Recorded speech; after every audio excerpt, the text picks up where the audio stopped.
Hello everybody. I know I've been gone for a while, but a few things have changed. For starters, I had my first child and got a different job, which I am much happier with.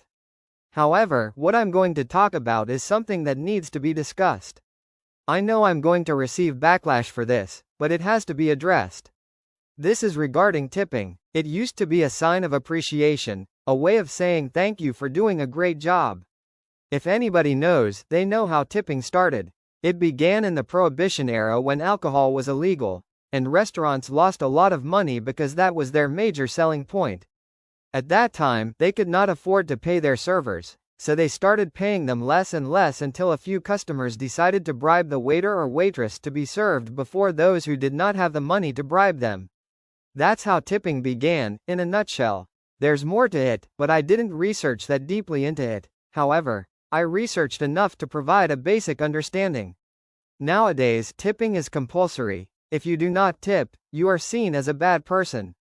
Restaurants can legally pay their servers under $3 an hour. Now, tipping has gotten way out of hand. This is a true story. At the time of writing this, I went to a Waffle House located in a pretty rough part of town. I wouldn't say it's the worst, but it's pretty rough, so they have a takeout-only policy during certain hours, which depends on the location. I placed my order, which should have been around $14 or $15, but they forcefully added a 20% gratuity to my bill, even though I had no choice but to do takeout. Reading the register, if I read it correctly, 10% goes to the restaurant for supplies, and 10% goes to the server. Now, I don't mind tipping. I do it when I sit down in a restaurant. If a server is going to clean up after me, I will tip. If I take it to go, I don't tip. Most restaurants pay their cooking staff a living wage, so therefore I am not going to tip just to have my order handed to me. I don't use DoorDash, so there's no point in me worrying about whether I tip or not. Now, regarding people who are working, if you go to a Subway restaurant, you'll see that they have a tip option. Now, they make a full wage, unlike servers. Cab drivers are paid differently depending on the company they work for. If you borrow the car, you have to give half of your earnings to the owner and sometimes pay half the gas. The cab company I worked for required me to give half my earnings to the owner and pay 100% of my gas myself. Taking that into account, if I get a $20 run, I have to give half of that to the owner. Plus, if my trip used a gallon of gas to get you to your location, I made around $7.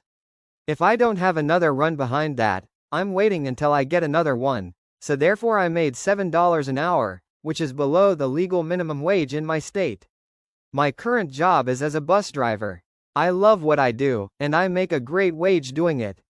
I'm very happy, and I also receive tips from time to time, depending on the run I do. That being said, I have a bucket I put out. I don't ask for tips because to me it is completely voluntary. On my bucket, it states that tips are accepted and appreciated. Yes, I do realize not everybody tips, but you know what? I don't sweat it. I make a living wage and do not rely on tips. One person cannot change this. We have to change this as a community. As people, we need to come together and demand fair wages for everyone. Only then will this system change and revert to being a sign of gratitude rather than an obligation. Now, after all that's said and done, I want everybody to have a civilized discussion in the comment section, and I want to hear your take on everything. Thank you for getting this far and listening. I hope everybody has a great day.